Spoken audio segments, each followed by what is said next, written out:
either live by the gun or you die by the sword.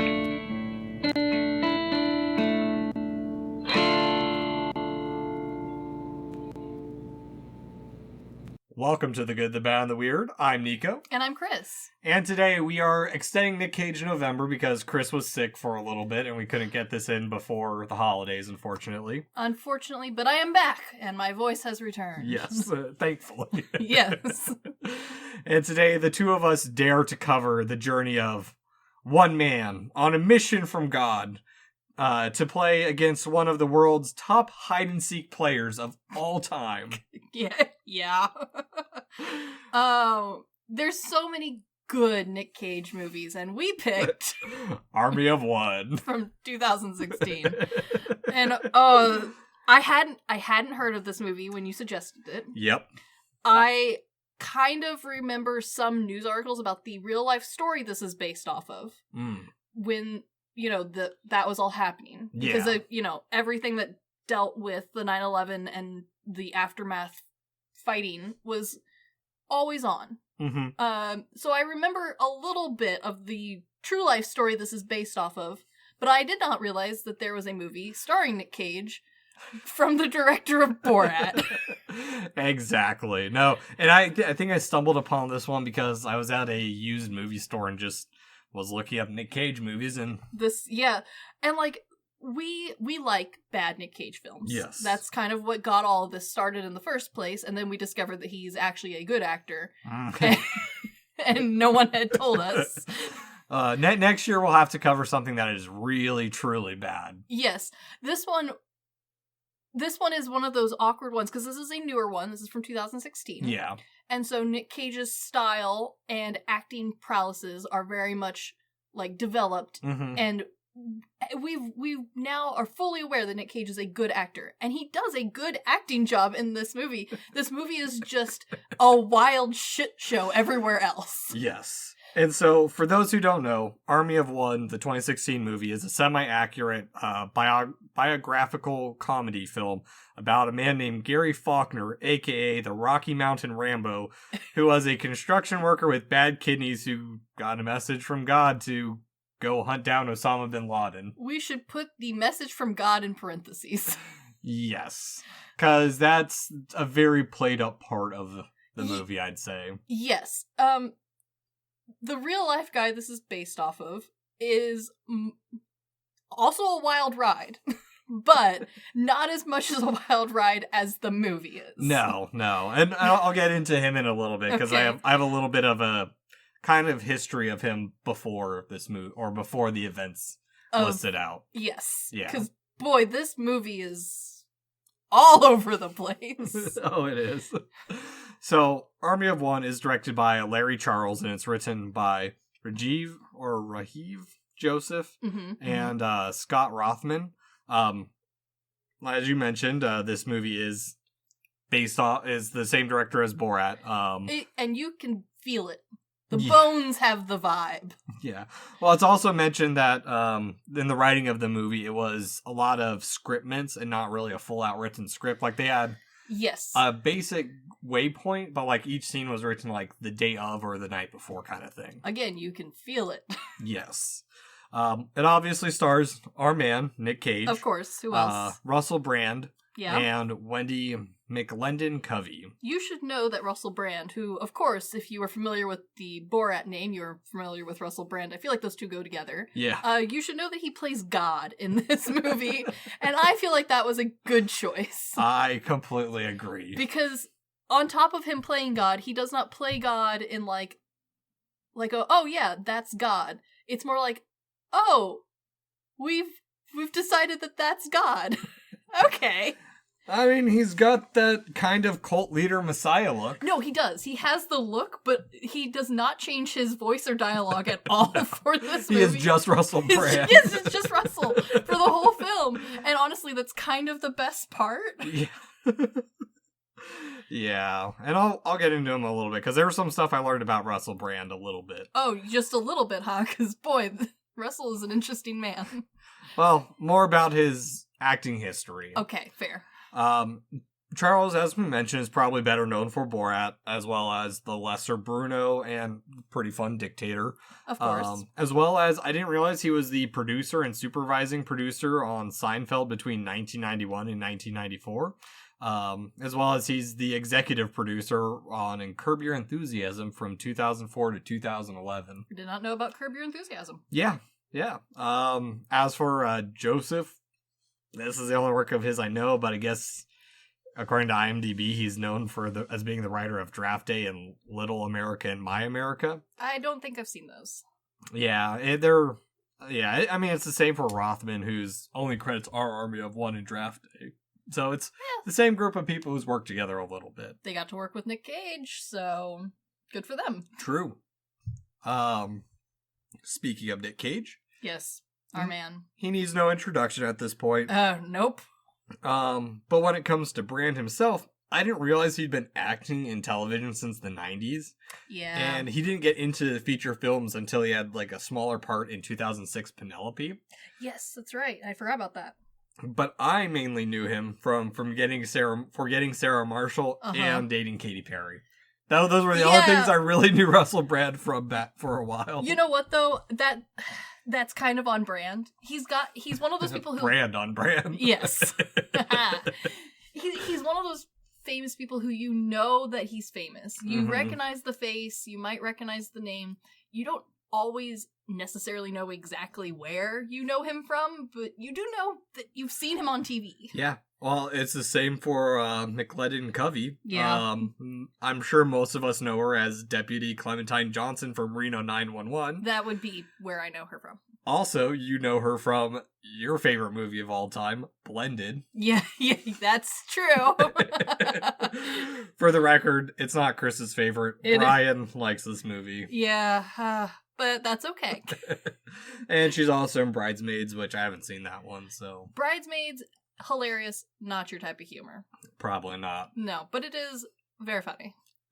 Yeah. And so, before we get into it, our sources for this episode include the making of featurette, as well as the article, The True Story of Gary Faulkner, the man who hunted Osama bin Laden and inspired Nicolas Cage's Army of One by Chris Heath, the documentary Benny Boy, One Man's Hunt for the World's Greatest Fugitive, Gary Brooks Faulkner, Arrested as Solo Bin Laden Hitman is from Greeley by Tom McGee and Monty Whale of the Denver Post.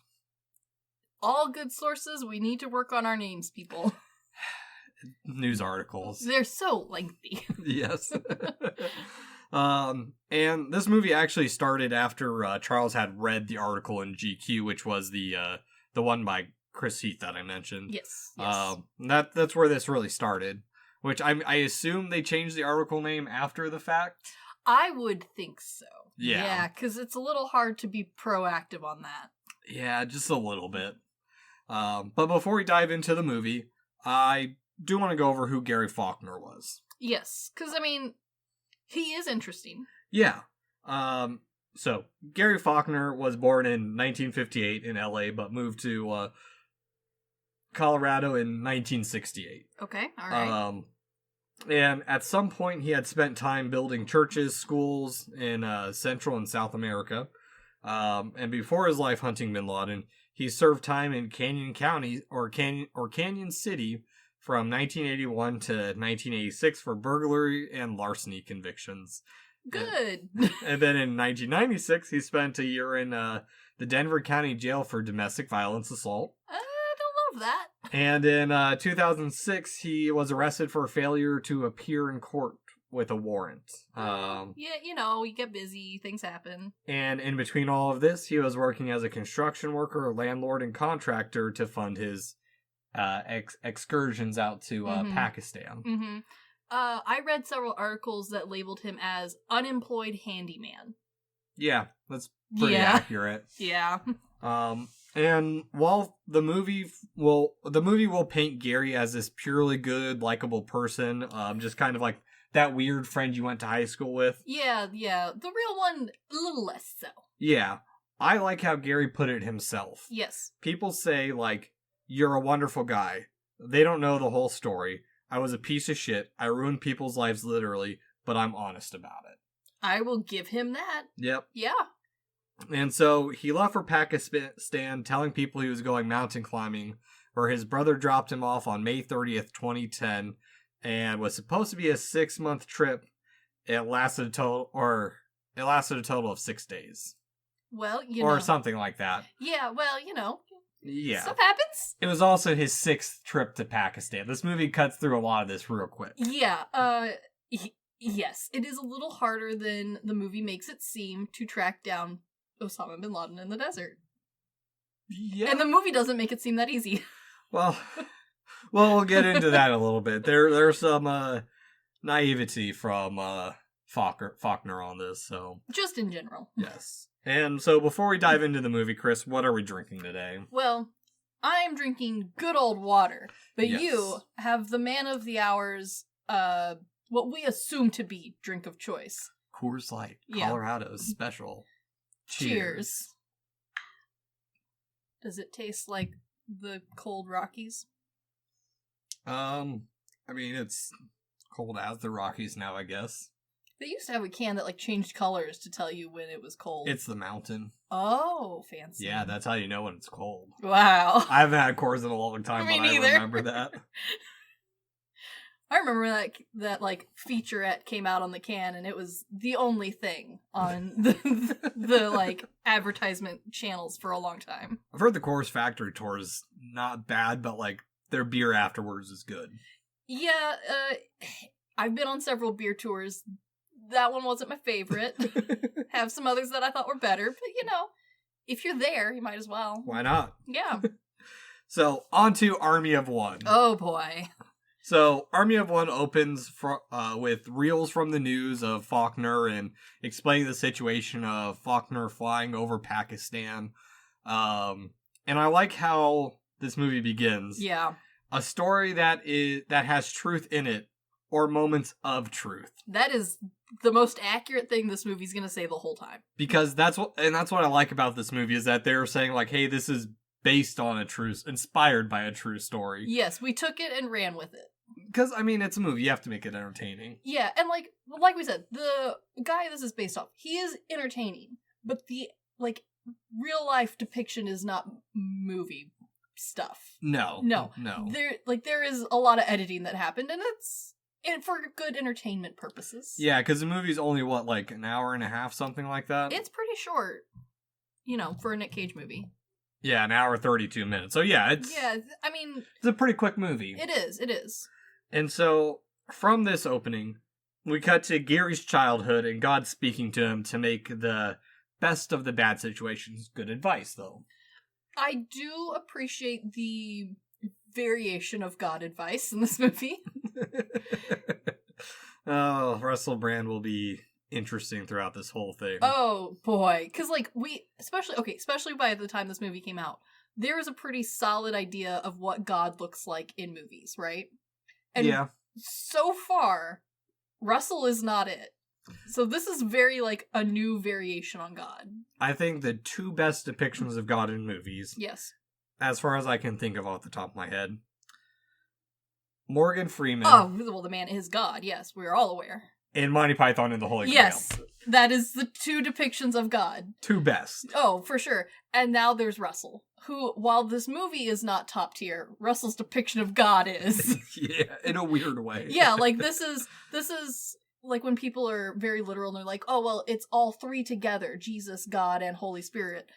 This is God who kind of, sort of, if you squint, looks like those white people depictions of Jesus. Yes. Well, and actually that's on point because in the featurette, Russell Brand was talking about how he got into playing God was he had to envision himself as the God that Faulkner would see. Exactly. So which is not the same, but you know what? It's a great depiction. It's really fun. Yeah, exactly. And the way he delivers his lines, is all of the other gods we've talked about have that I am God sort of thing. Yeah. Not Russell.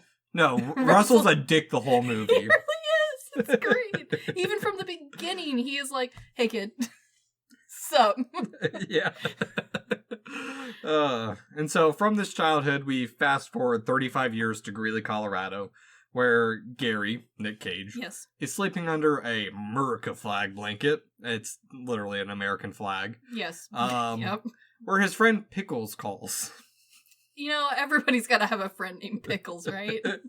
Yeah. Well, and I also think it's like just in one shot, because he's sleeping on a construction site. Oh, yeah, no, it's like prime character development here. Well, and he's not even sleeping in like a semi-finished off area. He's just sleeping on the top floor. Yeah, no, like this is just like he got done with work, put his tool down, and went to sleep. Yes.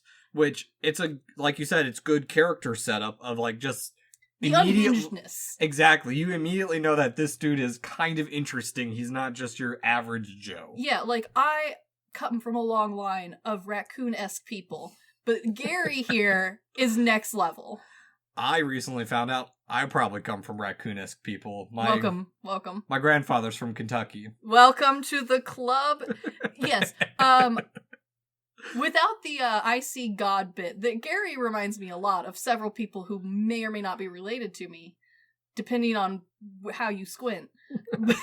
but I appreciate that, like, Nic Cage's portrayal of Gary, like, it would have been really easy to make Gary super caricature-y. Yeah. And Nic Cage's version, especially at the beginning, while over the top, Gary does feel like a real person that I probably know. Well, and that's the thing too, is they mentioned that he never shut up, and Nic Cage just mentioned that like this guy he never stops talking, and that's in the documentary too, is like he just rambles on and on and on. And it's like the type of rambling where you're like, all right, you have dug your own hole and put your own foot in your mouth. Please stop. Oh yeah. And that is it is a perfect depiction of like a very realistic awkward man. Yeah. No, I mean, we immediately cut to a bar with his buddy Pickles, who's portrayed by Paul Scheer, and his buddy Roy, who's portrayed by Will Sasso.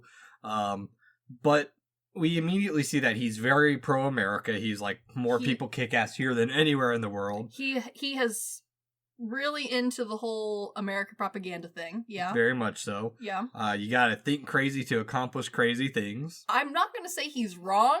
I'm just saying that he has put his efforts into an odd choice. Yes. Some might say he is very patriotic. In a sense, yes. And he's also one of those guys who thinks that he has more skill than he does, because he immediately challenges some dude to a knife throwing contest at the bullseye. And I love this bit too, because he throws it and I think it hits Roy specifically in the shoulder. Yeah. And you hear him say, "Not again." Yes. So this happens frequently enough. Yes. Gary is the sort of guy who does not know that he can or cannot do things. Mm-hmm. He is just going to do it. Yeah. Yeah.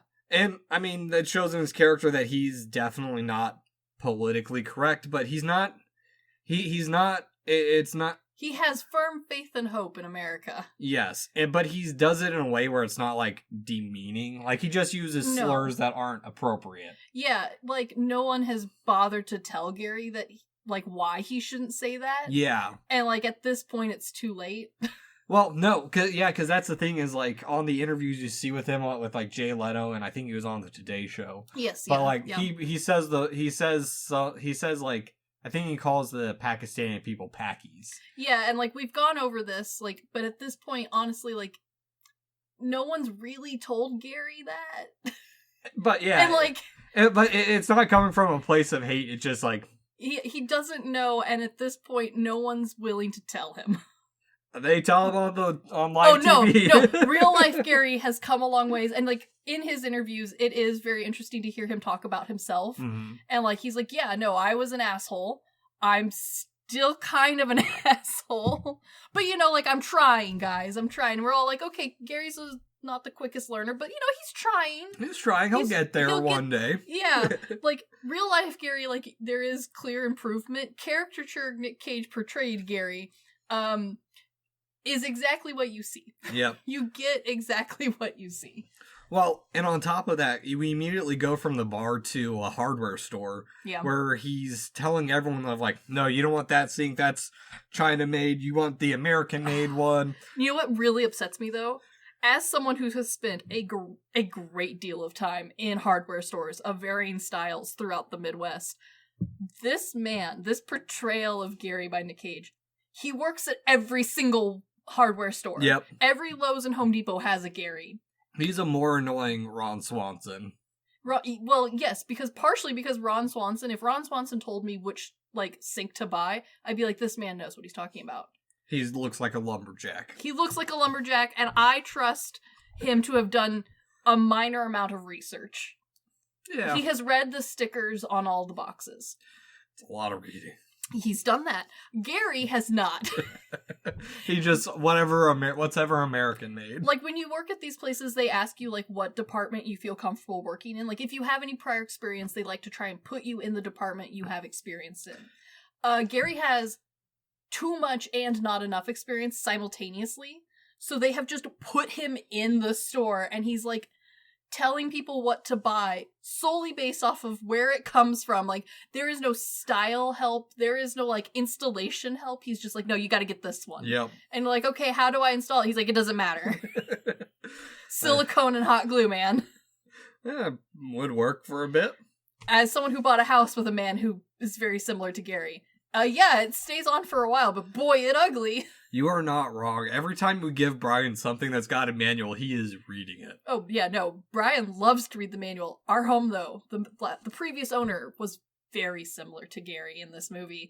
And there's a lot of silicone caulking in places it doesn't belong. And then there is no silicone caulking in places it definitely does belong. Yeah. But you know what? The house is standing. True. Yeah. Home Depot put me in customer service. That feels like the appropriate place. I guess.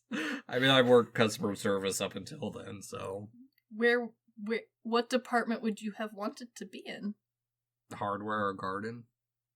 Garden's a good choice. Yeah. You get to see the birds and the stray cat. Yeah. Yeah. Yeah. Both my brother and my father have worked at the hardware store solely for the discount purposes. Bless them. And their dream job was to work behind the paint counter, because the one that they worked at, no one came to it. That's not where you went to go get paint. That would be a beautiful place to work. It sounded luxurious. But outside of giving advice to random strangers at this hardware store, which... Yeah. No one seems to have asked him for advice either. I'm guessing it's a Home Depot from the looks of it. It looks Home Depot-esque, but it's generic orange box hardware store. Home Depot. Yeah, it's Home Depot. Yeah. But he runs into his friend, high school friend, Marcy Mitchell, portrayed by Wendy McLendon Covey. And proceeds to have the most awkward conversation. Hey, baby, I jerked off to you back in the day. I went through so many boxes of Kleenexes over you, and she's like, you know what? Gross, but I'll take it. You still got that rad tramp stamp? Yeah, that's kind of how they work. To be fair, it is a bad but unique tramp stamp. It's not a butterfly. It's very much America. It is. And also, I appreciate the accuracy of the tattoo choice. Because when this character would have gotten it, tramp stamps were the hot it thing. Because really, really low-rise jeans were super in. And people like Britney Spears, that sort of pop girl, bad girl sort of vibe was in. And then not even 5 years later, immediately those tattoos were ugly. Yeah. And people were like, oh, how dare you? To a point where it made its way into Cars. Yes. Yeah. Yes. It made its way into the animated movie Cars. Yeah.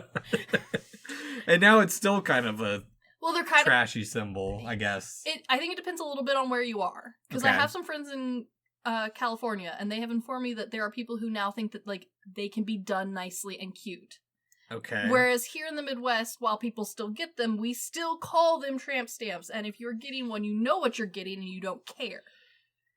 I'm more into full back pieces. So. That is currently the more appropriate style choice. But I like that the detail here is set in so perfectly. Because this man is so awkward. But the time period holds so perfectly. Because this is a time period piece, let's be true. Oh yeah, very much so. But it is not the time period that is normally romanticized. This is the awkward point in American history. Well, I think depends on the movie you're going for, because what is it? How to Lose a Guy in 10 Days is in this era. That's still, it's a little earlier, but it's still kind of that romanticized. Yes. This is specifically, like, awkward Midwestern right after 9/11 era, which is short, but an important era. Yeah. It changed a lot for people like Gary. Very much. Well, it changed a lot for people like me, too. It changed a lot for everybody, but people like Gary, who shouldn't have been impacted the way they were, really felt it. Yeah, America. Yes. This movie managed to capture that.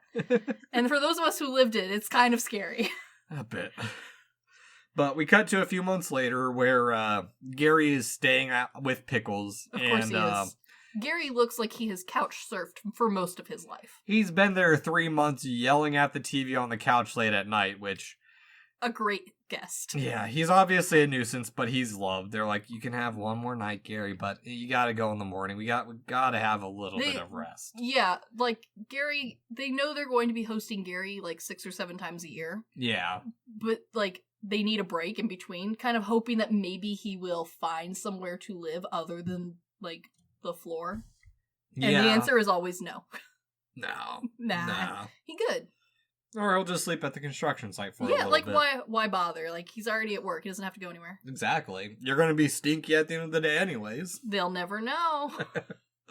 But from here we cut to him having his kidneys pumped. Dialysis. Which a hard thing to deal with. Yeah. Especially because, like, the amount of treatments you need for it can get quite a lot. Which I think they said he had 5% of his kidney function. Which is not good. No. That's real bad, guys. No. For a man who actively appears to be living off of beer and sleeping on the hardwood floor that's not finished, this is not great. No. But it also explains that he's had a little bit of a history of talking to God. Russell Brand shows up again, changing voices with every person he's talking to. I love it. It's so good. It is just the right amount of dickishness where it's kind of endearing, where like he's an ass, but you kind of like him. Yeah. Also, shortening it to OBL. Yes. It's great. It is really great. I also like this scene a lot because previously we were hinted at, like, maybe Gary makes up God and doesn't know it. Mm-hmm. But, like, we hadn't really been given, like, a solid hint at that. It was just kind of like, Gary's a little odd, maybe. But we don't know where the movie's going yet. Now, we can be almost certain that Gary's kidneys have created God. Yeah, because God sends him on a vendetta, not to kill Osama bin Laden, no, but to capture OBL alive, because he's making God look bad. Yes. Yeah. Capture alive, because God doesn't want you to murder people. But also, like, maybe you might have to. Well, and that's the thing, is this is based off the reality that Gary went to go capture him alive because he didn't have any intention of killing him. He thought he still deserved a trial. A very American concept. Yep. And honestly, for the movie, they said Gary was a very religious man. Obviously, because as you said, he's been... I know the like sources on him say, like, oh, well, he's been to help construction across the world. Those are just mission trips that the church that took him on didn't want to claim him. Yeah. But the God angle just makes for good cinema instead of some really dude does. Just waking up, I'm gonna go on a one-man mission to go find Bin Laden. No, it's really good. And, like, while it's sad, it does kind of, like, add a level of, like, okay, Gary's not doing great, because, like, now it is, like, overly clear that Gary's medical condition is causing him to hallucinate God. Mm-hmm. And it kind of works better that way. Yeah. His hallucinations get so great. They are amazing. Especially because, as someone who's had family members go through dialysis with varying levels of kidney amount. Okay. And our most recent one was down to where the movie says Gary is at. This is normally like you are there several times a week. Yeah, they said, like, he has a treatment, like, 3 times a week or something. Yeah, we had an uncle who went through it, passed away from it, and, like, yeah, he was there 3 or 4 times a week. He was not driving himself anymore. He was tired all the time. Like, the fact that Gary holds a construction job with 5% kidney functions is amazing. A 5 might be an overstatement. I didn't write down how much it was. No, but it's I remember the movie, like, hearing the number and being like, oh, Gary's gonna keel over any minute now. Yeah, exactly. And so, like, Gary is the most dedicated man on this planet to, like, know that he is, like, currently dying. Like, at any moment needs to be in the hospital for a kidney transplant. Yeah. And it's like, you know what I'm gonna do instead? God told me to go after Osama bin Laden. Well, and here's what I think it is, too. I think it's so internal that this is his mind if he doesn't shut up. Yes. Yeah. Yeah, Gary's talking to himself. And it's not because he's crazy, he just is that way. Yeah, he's just one of those people who keeps himself preoccupied. He's a busy man. Yes. And this is how he's keeping himself busy. Yeah, well, from here, I mean, we cut to Gary showing up at Wendy's place with ice cream randomly. You know, if you're gonna show up randomly, ice cream is encouraged. Yeah. Yeah, why get your lady flowers when you can get her a bucket of ice cream? Well, it's also showing he's a fun and positive man. He's being nice to the little girl who's like, shy in a wheelchair. Like, he's crazy, but he's nice. Yeah. Yeah, like, he's a loony, but he is sweet. It's also a way for him to tell the woman of his interest that he's planning to sail to Pakistan. And he does specifically say sail. You heard that right. He is sailing to Pakistan from Colorado. No, he's planning to go to California to do it. Well, he at least thinks that part through, which is good. But again, from California to Pakistan. And if you remember your world map right, Pakistan is not on the ocean border. No, and even then, like, you have to go through, like, either the Panama Canal or around the globe, basically, to get to it. Yeah, I think from California, you're going the long way. Yeah. I feel like we should have started in Florida or Texas. Well, and on top of that, he's going to get the money from his kidney doctor to double it in Vegas. He is ending dialysis to go gamble his money to get a boat on the wrong side of America to sail to Pakistan. Yeah. A genius plan, really. Yeah, envisioning kind of like an Old West draw with Osama bin Laden, too. Yes. Yeah. That is correct. Gary knows things. Gary does not research things. No, he has ideals. He does have ideas. Gary thinks of a plan and performs the plan before looking into any details of the plan. Unfortunately, Gary sounds very similar in some ways to a family friend. Yeah, I have multiple cousins who remind me of Gary. There are stories of this friend that I found out that one of the guys I went to college with went to high school with him, and I didn't know this until our last week of thesis, and we just went out to lunch. Boy, just kept that under wraps, did they? Well, no, like, we didn't know that, like, we had someone in common that we knew, like, because I had moved away to Italy and then moved back to Nebraska. Gotcha. And it's like, oh yeah, we traded stories about this friend. Yeah. Those are the best kind of friends, where you get to compare notes. Oh, he is. He's a wonderful person. Still, yes, so. I have several of those, and every time I call them, I'm hoping they have all their fingers and toes still. A kid will mellow you out. Yeah. I'll just say that. That's good. A child and a wife will. Until the child is old enough to also have you worry about their fingers and toes. Yeah, we'll save that for another day. Yes. But we cut to the morning where Gary is fixing the ramp for Wendy. He is really sweet. Yeah, he's doing a good job. He's quite the charmer. Yeah, and like he knows his way around some tools. It's not the best ramp, but it's a good ramp. It'll do. It's not to code, obviously. Oh, it's really not to code, but it's not the worst I've seen. And it's not public, so it doesn't technically have to be. Technically. Because there is a very nice retrofit ramp in the background. Yeah, that's true. I saw that. Just like just a plank of plywood. Yeah, or not plywood. And it looks like it's at like a 45-degree angle. Yeah. You gotta like gun it to get up it. Plywood sheathing, that's the Yes, term. And it is like probably being held in place by some bricks at the bottom. If that. Yeah, like it's... yeah, Gary's ramp looks good compared. Yes. And now we, from here we cut to Vegas where Gary is kind of a dick to his friends. He's like talking about like how great Vegas is and how God's guiding him, and he knows that Pickles is a quasi-Buddhist / cynic stoic. I feel like he made up a lot of that, but I looked it up. I don't know enough about it to talk about what a cynic stoic is. It's an actual thing. It's not. I'm sure all of those words are real words. I just feel like Gary has put them together in a new and fanciful combination that Pickles is not aware of. Yeah, pretty much. One thing I do like about this, and this is where we start to see this, God's eye is always watching him. In the screen above him, going into the casino, God's looking down on him.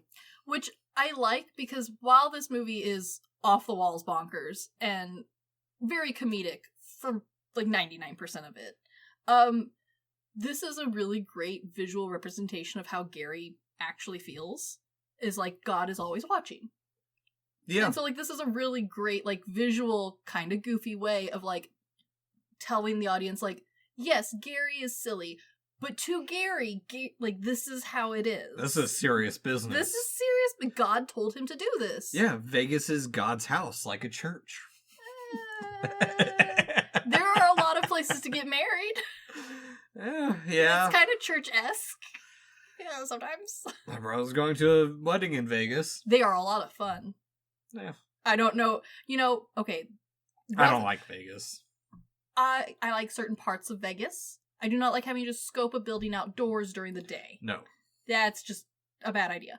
I will say, though, that the version of God portrayed by Russell probably does love Vegas. Probably. Or appreciates it enough. It has its place. Yeah. Because for a while, Gary's a lucky man. He's hitting all the, he's hitting roulette, he's hitting blackjack. Yep. And he's not winning a lot of money, but he's winning. He's told to put out his weed.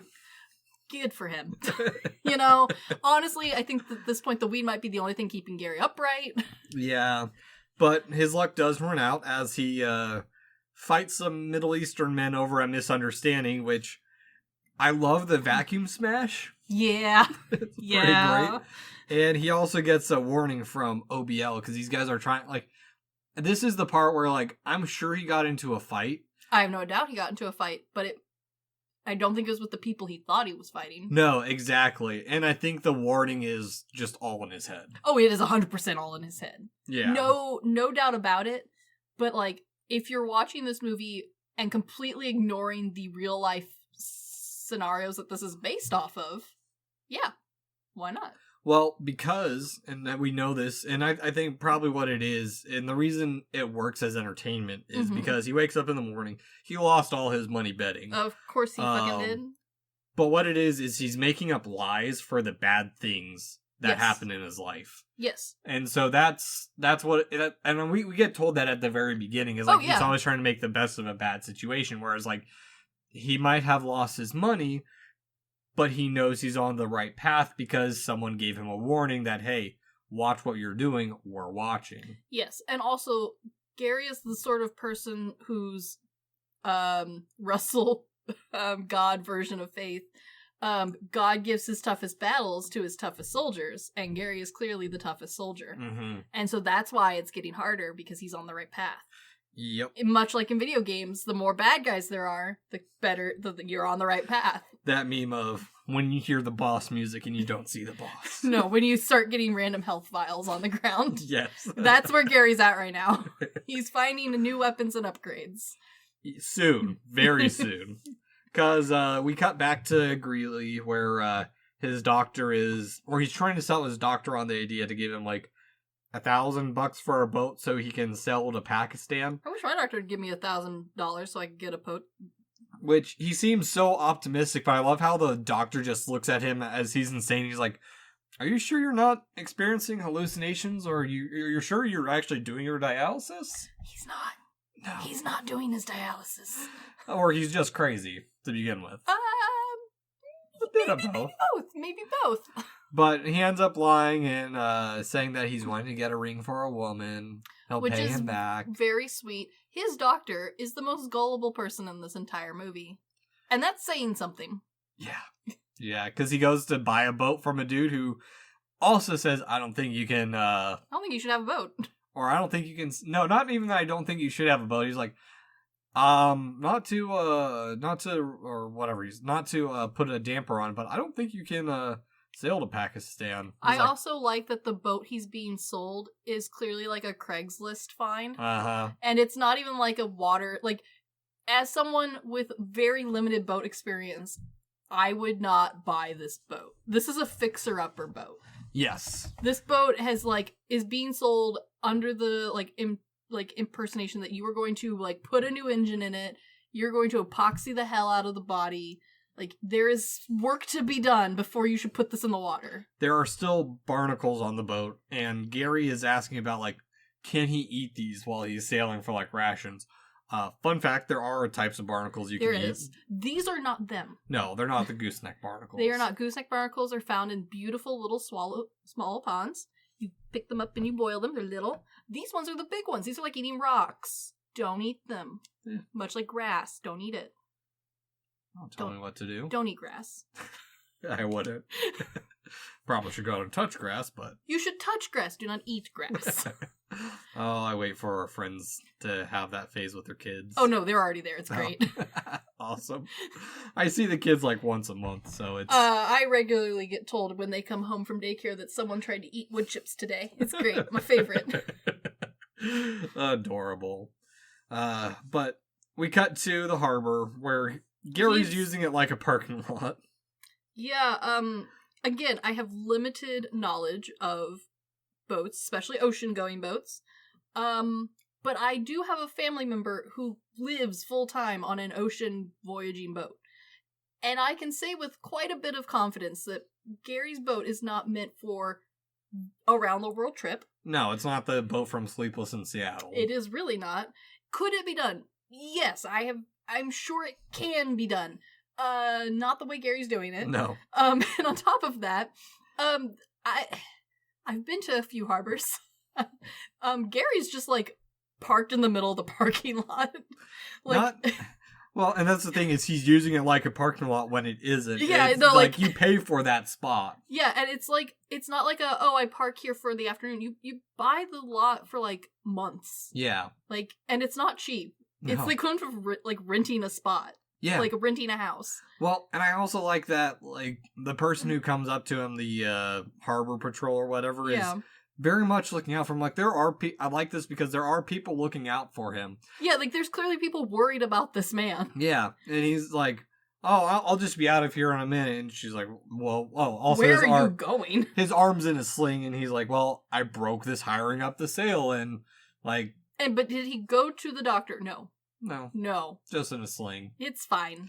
And once she's like, all right, well, you don't have 20 different things that you need to set sail. It's like, I'll be back. And then Gary's already going off. He's going.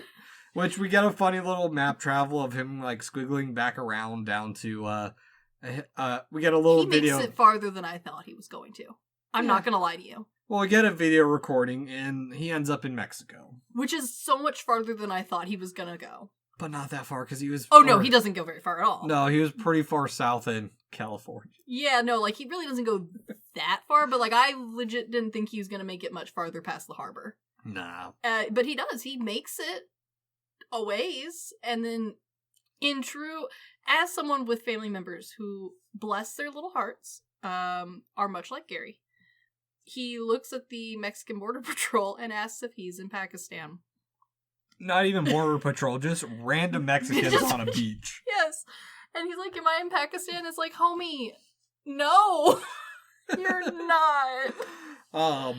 You're real, not even, it's not even I was tired and not, no, just man does not know. This is the mini version of what we were originally told in middle school of Columbus. No, yes. Thinking he was in India. Yeah, before the rest of the news about how terrible Columbus was, we just kind of thought Columbus was a really adventurous Gary.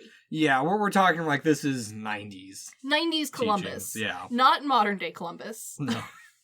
But yeah, 90s Columbus was told to us that he was a lot like Gary and just didn't know what people looked like. No. Hadn't seen another human that wasn't white ever. like, ever. Yeah. But one thing I do like about this movie is this is a condensing of events because he tried to sail twice with 2 different boats. That makes much more sense. The first time he ended up in Mexico. That's and then the pretty far. Second time he dislocated his shoulder. And then he said he was done with this shit and decided to fly there from here on out. That is the best option. Yes. We've finally reached the most logical conclusion. At least we didn't try to drive to Pakistan. Yeah. But from here we cut to home, which is Wendy's house. Yeah, Wendy's home, which Gary sometimes lives at. Yeah, which I like this because he's giving her shells to Wendy's daughter, and he clearly thought about them while he was out. Like, that's cute. He bought Wendy a souvenir from San Francisco. So sweet. He's a sweet guy. He's confused and delusional, but sweet. Yeah, and that's the only thing keeping him out of a mental hospital at this moment. Yeah, is that like he's nice. Yeah, no, he's. Because if he was like a rude asshole, he would have been arrested by this point. Well, and we also have like this heart-to-heart moment with them, and actually remember he's been arrested multiple times before this. Oh yeah, no, Gary is familiar with the law enforcement, and they are with him as well. Yeah. They are on a first name basis. Yeah, there was one part in the documentary where he's talking about, like, in Greeley, he likes when there's, like, a gang shootout because it adds electricity to the environment and everyone's on edge kind of thing. It's like, oh, you're kind of scary there, dude. Gary might need to see a professional. Gary will not, but it wouldn't hurt him. Yeah.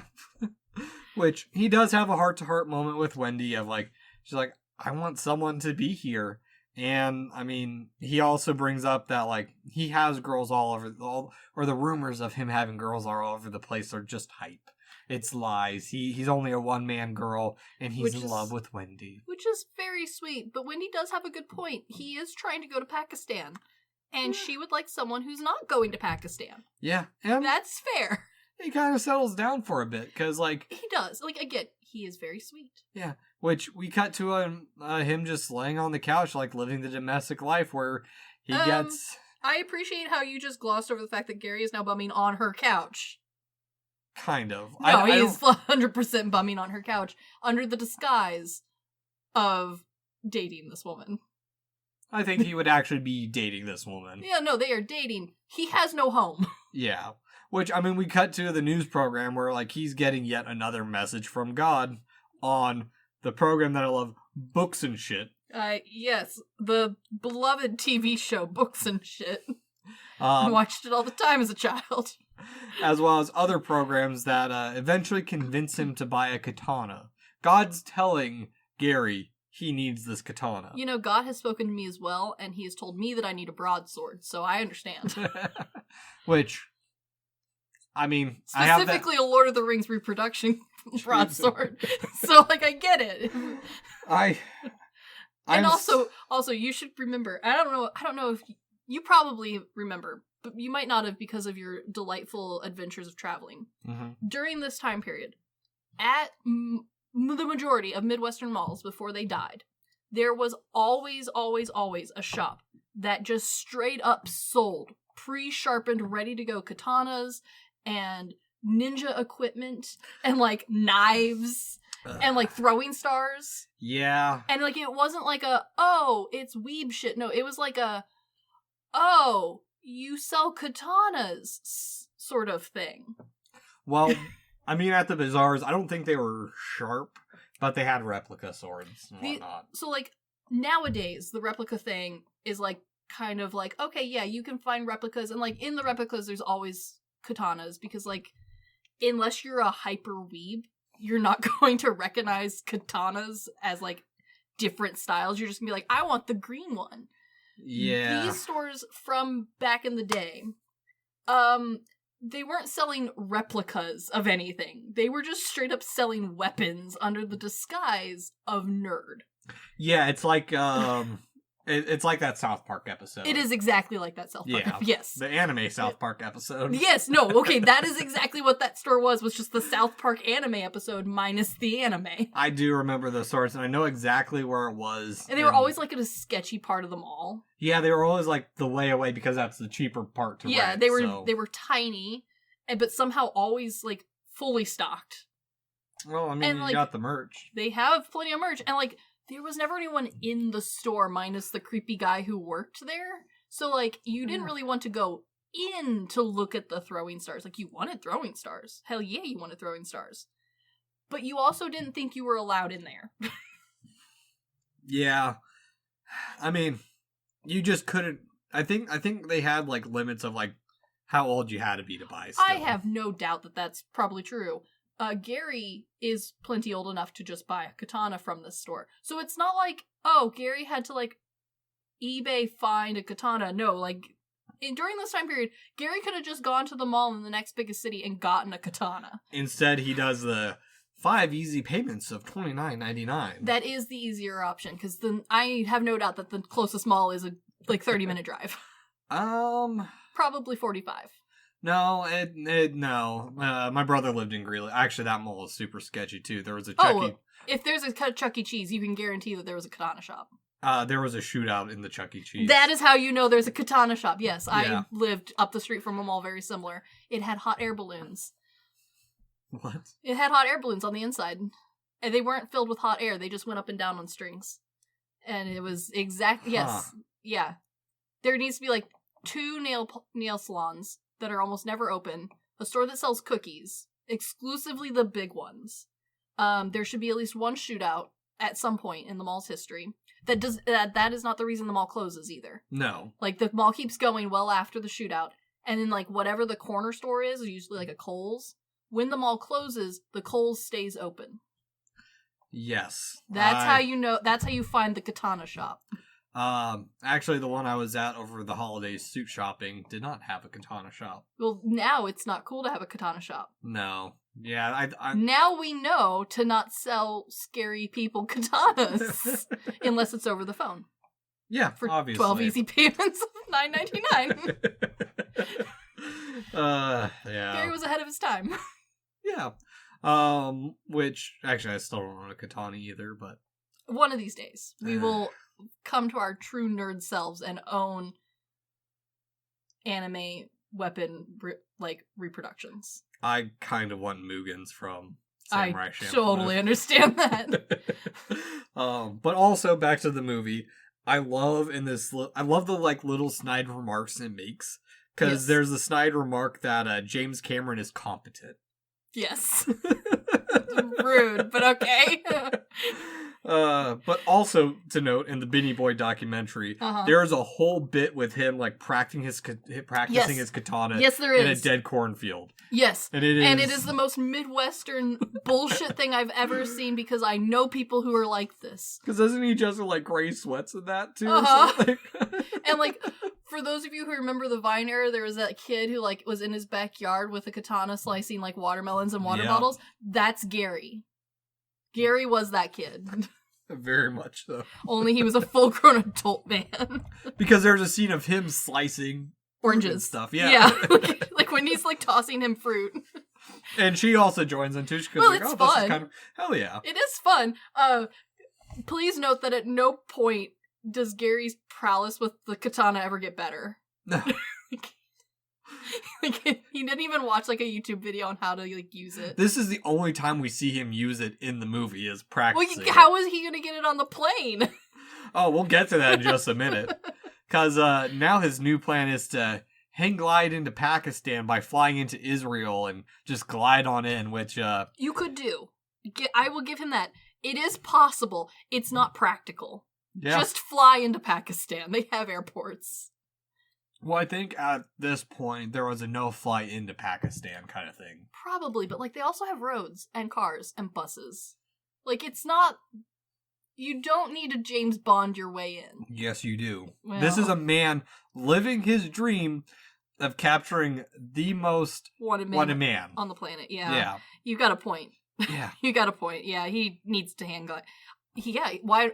I'm surprised he went all the way down to hang glide and not just parachute his way in. Hire a plane to just skydive in. Well, we know why, because he doesn't know how to skydive. No. But he could figure out how to hang glide.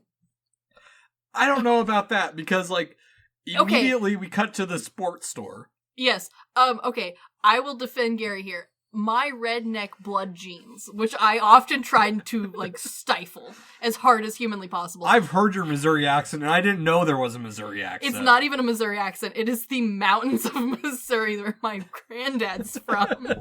And I worked my whole life to get rid of it. I didn't know about it until, like, 3 years ago. Our whole family, my poor mother, that whole side, we work very hard to not sound like that anymore.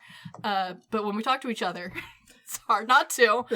Them redneck genes deep in my bones think much like Gary. And my redneck genes deep down in my bones would like to argue with you that no, I could probably figure out how to hang glide in about 30 minutes. Would I die? Like, the realistic part of me, the part that went to college and has a master's degree, is yelling no. You cannot do that without at least, like, some research. No. But the redneck gene in me says, how hard can it be? Pretty hard, because it took us long to even glide anywhere. Shh, no. The redneck gene in me says I can do it.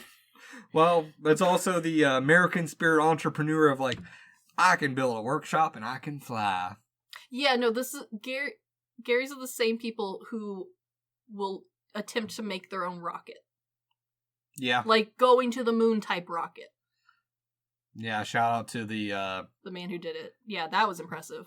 Well, he's dead. Well, but he did it. Yeah. Well, no. He was a flat earther who wanted to prove it himself. And he taught himself rocket science. Yeah. He is well above us normal rednecks. Well, and on top of that, like, he gets up there and he's like, yeah, I didn't get up high enough to see it, so I'm gonna do it again, and then he died. Yeah, well, the fact that he did it at all, and taught himself rocket science, all while completely ignoring Earth's gravity and how round the Earth is, that is impressive shit. He's on a different tier. Yeah. Gary and I are down here. That man's up here. Gary's just a dude looking for a deal, because, like... No, but that's also part of my, like, redneck blood. I relate to Gary very hard, because I also would think I can paraglide, no problem. Yeah. I can totally learn how to do this on my own with no instruction, and of course I'm not going to pay full price.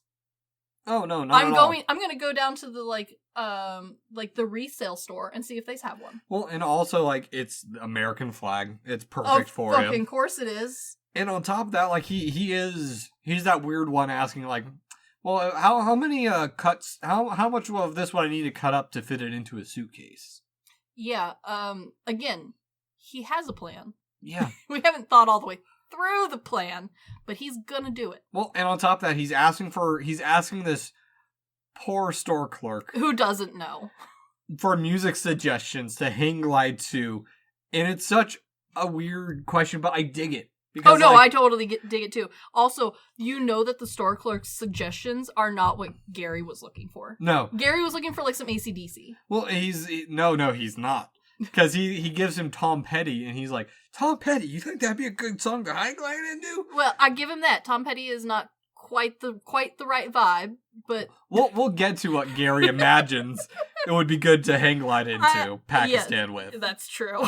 Because, like, this is the part where the movie shines the best, I think. Because 100%. This feels like a Borat sketch. It feels like a prank show. And honestly, like, I understand why.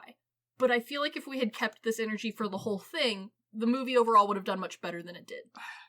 Because this part is great. It's so over the top and wacky with still being, like I said, very realistic. I know people like Gary. I myself am a little bit like Gary sometimes. I try and kill it, but, like, I am. And, like, it's... Like, this poor store clerk is, like, everyone is the straight man. We no longer have, like, a fun person to bounce off of, like Pickles or Wendy. Yeah. It's just Gary. Yeah. And that's what makes the Borat style work, is because there's just Borat in a world of normal people. Yeah, which I love that line in it. I'm Gary Faulkner, the Donkey King. Hell yeah! Which, what a weird-ass nickname. I don't know if I'd want that one for myself, but, you do you, my dude. Unless it's in a Rasputin sense. I don't think it is. No. I really don't think it is. Gary is, like, weirdly... everything he's into, he's one of those guys that doesn't, like... He doesn't... At least as the movie's written, he's not one of those guys who's, like, the Giga Chad, big dick energy kind of... No, he is a humble man. Yeah. He is a humble, God-fearing man, and that's not the sort of thing a God-fearing man would do. Yeah. Paraglide in Pakistan with an American flag, that is, though. Very much so. Because immediately after this, we cut to him outside of the, what's the checkout desk for the airport? Yeah, where the ticket desk. Ticket desk. Yeah, yeah. He's held off from flying because he wants to bring his katana on the plane. Yeah, And eventually gets to the point, like, he's fighting back and forth. He's like, well, how do I know if someone wants to kill me on the plane? I just have to have the katana with me. And I love that God gets so pissed off at him. Yes. I'm like, Gary, pack the fucking katana and get out of here. You got better shit to argue about. Also, yes, God. Also, keep in mind that this is very recently after 9/11. So, like, flight regulations changed dramatically. Were you ever allowed to bring a full katana on the plane? I don't know. I don't think, I never had to question it before, and then afterwards you just, like, assumed you couldn't bring anything on the plane.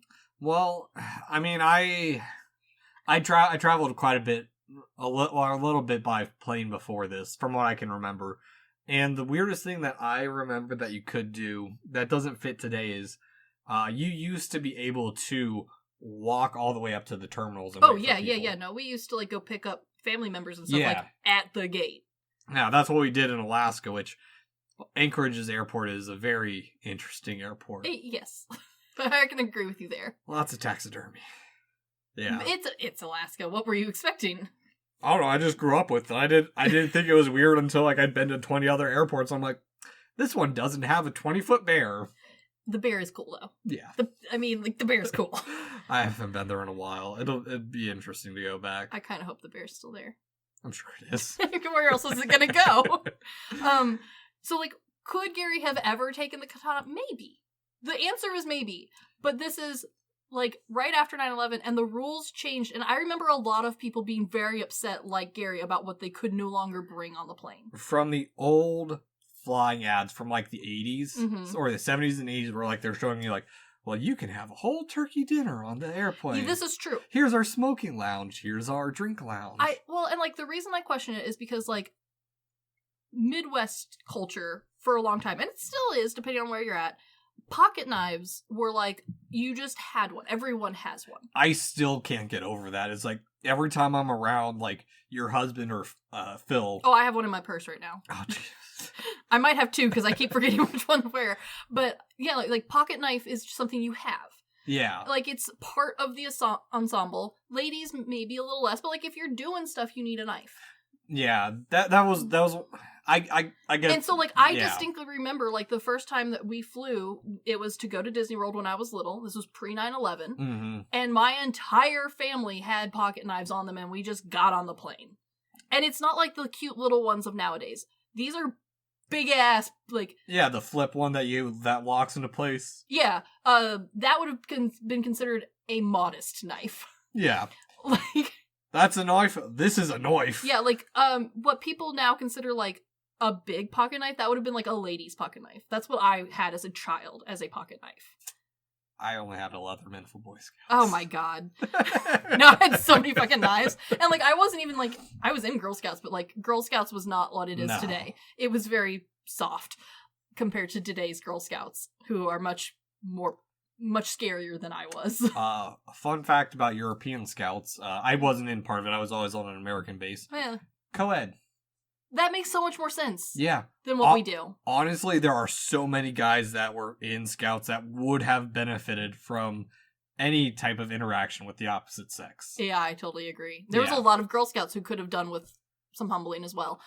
But Puritans, we gotta separate them. Well, yeah. Tie back to our witch episode. Yeah. So, like, while I don't remember, like, the fly rules, because I know there were some. Yeah. But, like, it was close to none back before. And I distinctly remember, because we flew not right after 9/11, but my dad did. And, like, he had to be a good fly scout because he was military. Yeah. And so, like, you know, there was that whole thing. But I remember, like, when we would go drop him off, or, like, even when we flew next, the amount of people who threw hissy fits about what they could no longer bring. America! Yeah, like... How dare you tell me I can't bring my katana on this flight? Well, and, like, some of it I get, like, because, like, we used to legit just pack the whole bottle of shampoo. You didn't take travel size. The whole family had, like, a bottle of shampoo. You put that whole sucker in the bag, and that's what you went with. Yeah. Like, why buy the little one? I do remember that bit. Yeah, so, like, some of it, like, I can get. I can understand the katana not being allowed nowadays. But I also can see the mindset of Gary during this time period of, like, why can't I bring my katana? I need it to be safe. I remember that. I remember that being a thing. Yeah. A full katana, I don't remember that. But, like, this would have been new news to Gary, who I'm sure has not really flown very frequently. Yeah, I'm pretty sure. I should have asked Mark. Mark would know. Mark has a katana. A katana from Japan that I don't know if he mailed it back or... I know you can, like, put it in the underside. Like, yeah. Like in your check luggage. That's probably what he did. I mean, there's a lot of stuff you can smuggle in the check luggage if you try hard enough. Mark's a fucking weeb.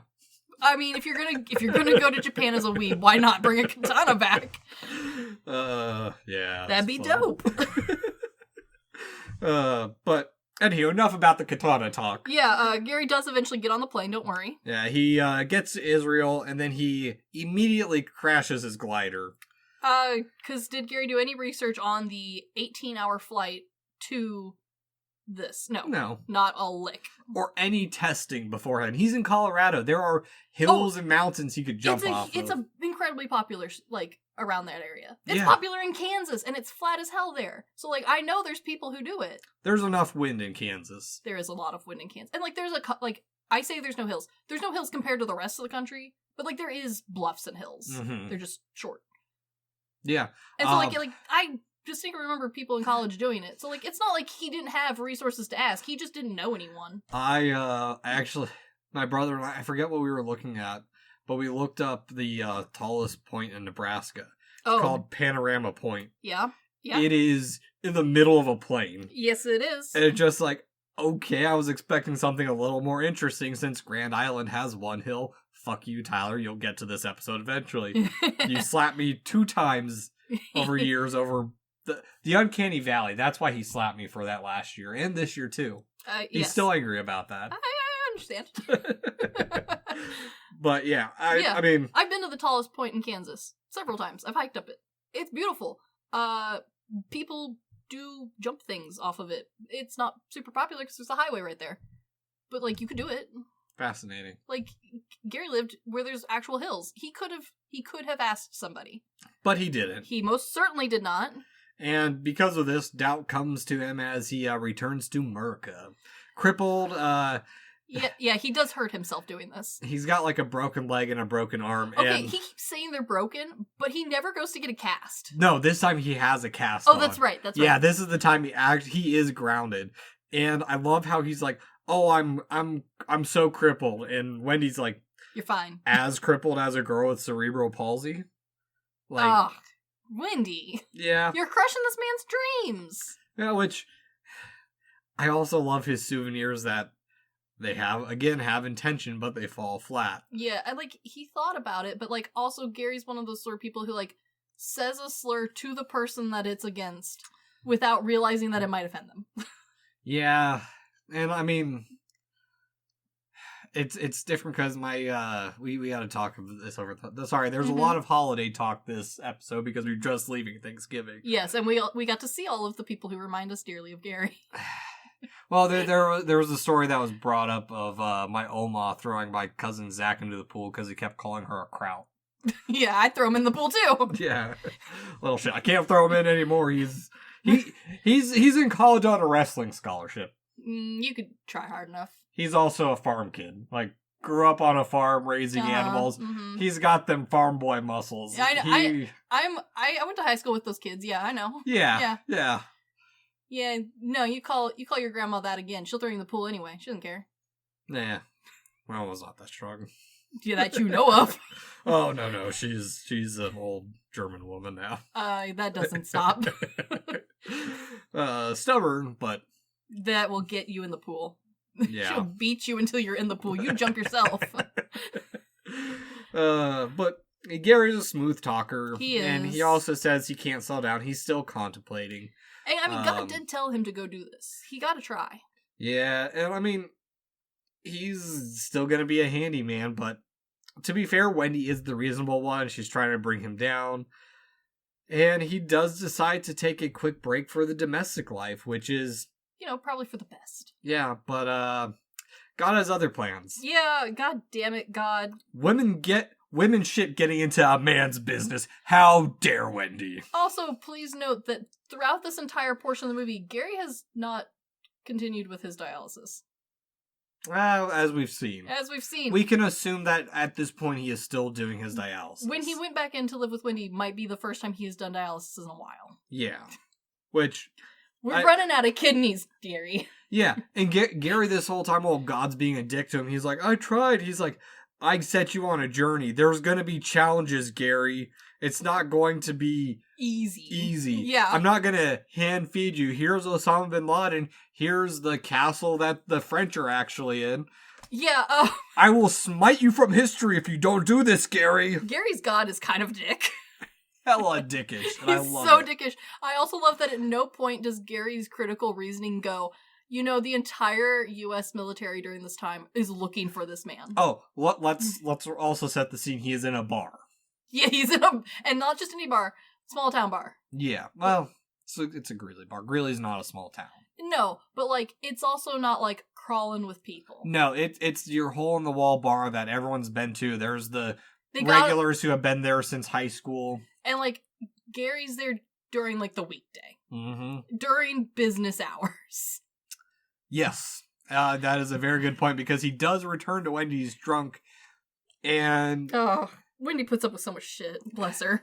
Yeah, which he says he just needs 4 hours of sleep, and then she calls him out on it, justly, No, you need more than 4 fucking hours of sleep, and you need to stop drinking, you have no kidneys! Yeah. What? Liver, but... Your kidneys filter a lot of crap. A lot of salt. Yeah. I got a buddy with failing kidneys. Yeah. You can't look me in the eyes and tell me that Gary's not snacking at the bar. No. Oh, yeah, he is. He is 4 bowls of bar peanuts in. Yeah, and those are the free shit. He's not buying snacks. He's, eating the free ones. Yes. But I do like that Gary admits to his mistakes, but... he is a good guy. He's just... very confused. But at the end of the day, man's gotta do what a man's gotta do. Your woman shit ain't getting in my way. No, and God told him to do it, damn it. Yeah. Otherwise, he's going to be smited from this earth. And that is scary. Because in Gary's religion, that means being zapped by lightning off of the planet. Yeah. It's not I'm going to finally die of my kidney. No, it's being bzzzt. The Sims level death. Oh, the Sims. Sims. Sims 2 style death. God, that's what God was doing back then. Yeah. According to Gary style people. Fun. Yeah, I can understand the fear. I also don't want to be zapped off the planet. Depends on the day. Do I get to leave an imprint of my body on the ground? An ashy imprint. In this instance, no, because he says he's going to smite him from existence. Yeah, so I don't want that. I want to leave a cool ash print, at least, if I'm going to be zapped off the planet. Yeah. So, Gary, get on that. Which, it's time for Gary to fly again. He tries again. But this time he needs a visa, and he is so determined, and the dude who stamps his visa is he explains to him, he's like, oh, I'm going to Pakistan. I'm going to go find Osama bin Laden. And the guy's like, all right, this is my 2 weeks. Here you go, man. Yeah, this guy gives no shits. He's like, all right. Yeah. I don't believe you, but enjoy. Also, I love how sweet and wholesome Gary is, despite all of this. Because Gary could have told him anything. Yeah. This is pre, them researching to, look and check and see stuff. Before you had to, for some places, give a reason before going. Yeah. He just literally got on a plane, showed up, and could have been like, I'm here for research, I'm here for work, I'm here for vacation. Could have said literally anything. Mm-hmm. And instead, wholeheartedly, with his whole chest, declares to everyone that he is there to hunt down Osama bin Laden. Yep. And is led into the country. Because it's on to Pakistan from here, where his only lead is the assumption that OBL is his code name. He's referred to as the Bearded One. Which is difficult in a country with a lot of bearded people. And at the gate, or at the customs, when he's asked his reason for visiting Pakistan is taking care of business. America. See, okay, that's a better excuse than the first one. I'll give him that. Which, also, again, the terminal, God is always watching. He really is. And I love that they add that Gary's kept a journal this whole time, and his journal says, got to Islamabad. Interesting people. Hot as balls. He's not wrong. No. Which, the taxi driver's a nice dude. He's like... Yeah, like, he runs into nice people, which is good. I'm here for the bearded one. Who is the bearded one? I have a beard. You have a beard. Yeah, also, you get... The movie never distinctly tells you, but you get the very strong impression that Gary has a bit of face blindness. A bit. Like, specifically racial face blindness. Well... And I mean... Because Gary doesn't... Like, the movie depicts Osama bin Laden as the same person each time. Like, it's cast. Yeah. It's an actor. Like, you know who it is. However, Gary doesn't seem to be able to describe him other than the beard. Yeah. But, I mean, to be fair, if you're not familiar with a custom, it's easy for your mind to gloss over it. Yes, this is true. But for someone who went looking for a specific person, I feel like you should at least have, like, a printout of the face of the person, or like a rough description of like height, weight. It's an iconic face at that point. It is. I don't think Gary could pick it out of a lineup though. No. And Gary watches the news every night, and I still don't think Gary could point out who's who.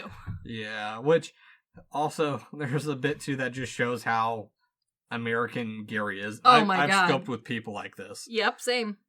Very much. He asked the taxi driver, do you have Denny's in Pakistan? And to be fair, I haven't... Denny's is international. Yes, it is. Yeah. I'll get to that in just a second. There are more than one Denny's. I have been surprised to see stores that I would not expect. Like, I was watching one of the Tomy movies, and they had a pier one in Japan. Yes, that is real. And I saw Qdoba in a South Korean film called Queen of the Night. And yes, as you said, Denny's is international in Chile, Canada, Mexico, Costa Rica, Honduras, El Salvador, the UK, and New Zealand. I knew about the New Zealand one. I have a friend who's been to that Denny's. Okay, I asked. I don't know if it's still open. They went ages and ages ago. But no, it is because Wormboy's in Canada right now, or not in Canada. He's in New Zealand right now, and he drove by it like the day I was asking. Still open about it. Go Denny's! The UK peeps I know, they know that one exists in like Edinburgh, but they've never been to it. That's fair. Don't worry. They are very curious about it still. And I'm curious about it too, but I am too, because I like seeing very American style like fast foody restaurants and chains in other countries, because you can't just be the American chain in those countries.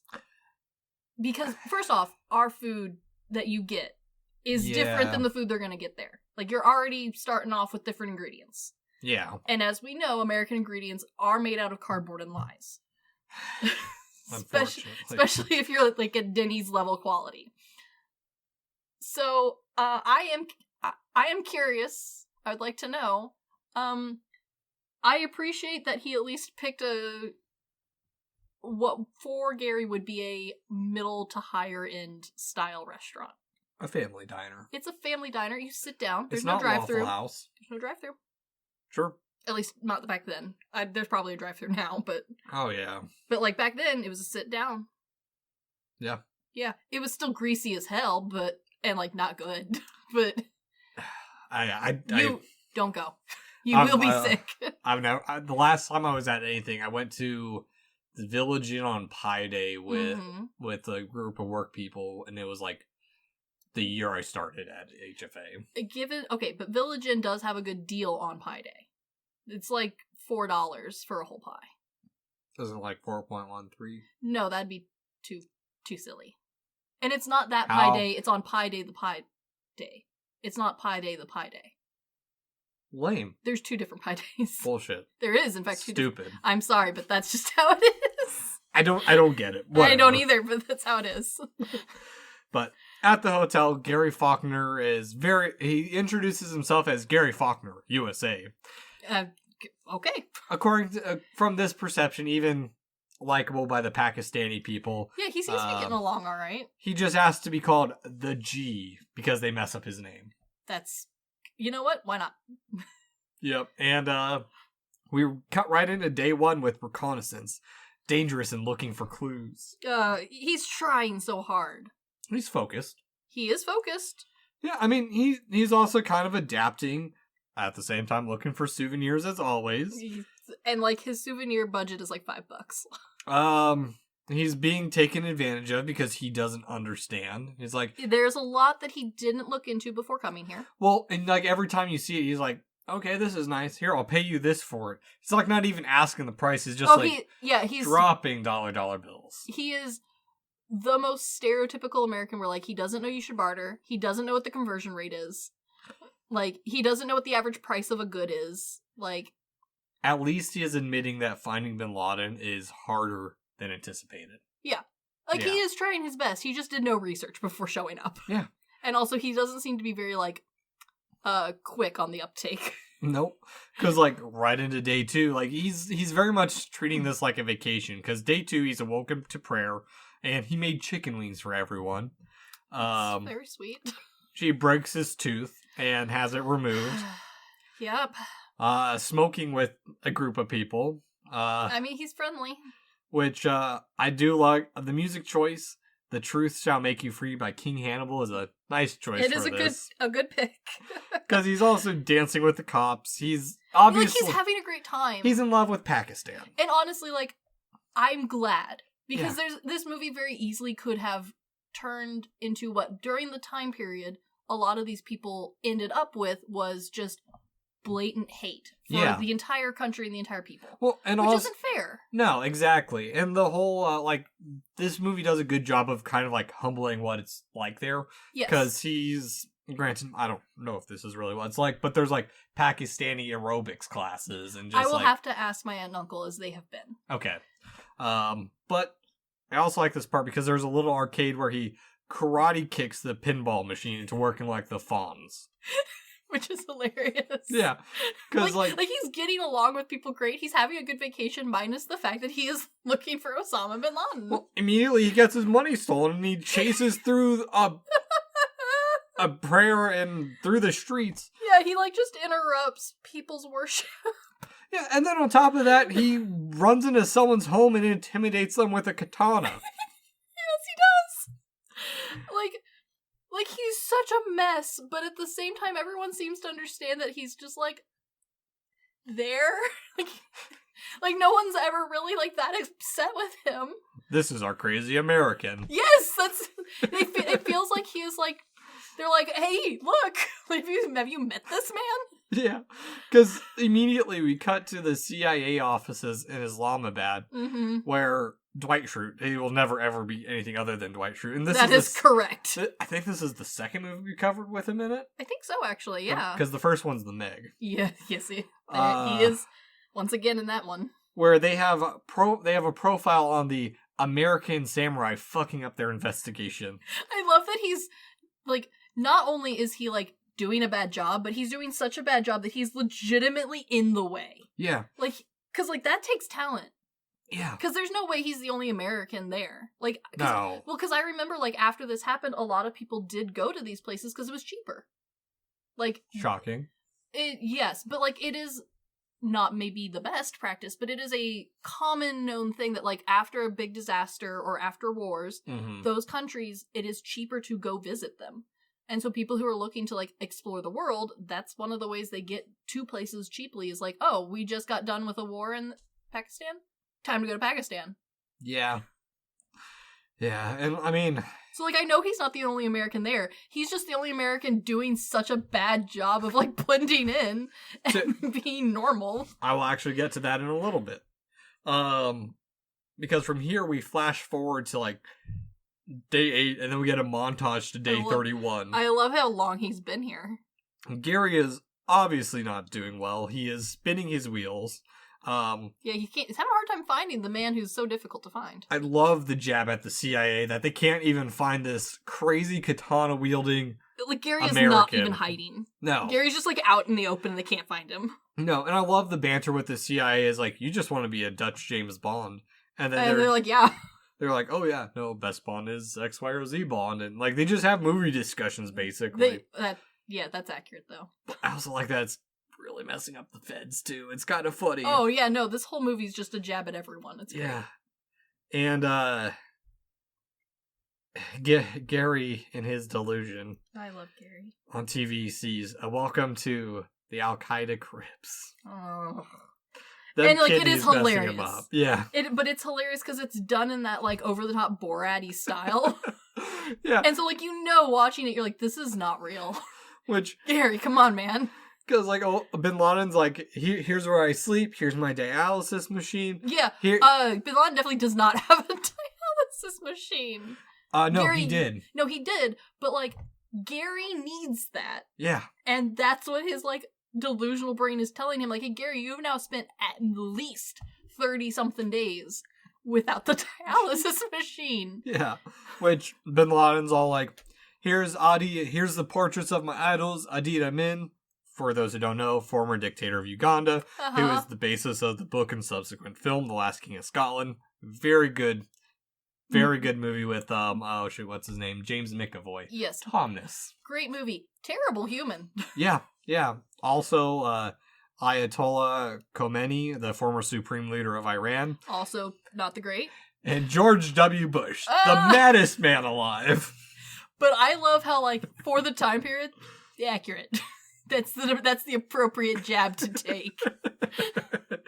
Yeah, which it's such a stupid but great moment. No, it's right on point. It's so dumb, but it's perfect. Yeah, and the movie really does pick up from here because while wandering the streets, God picks up Gary in a truck with an all-seeing eye on the front.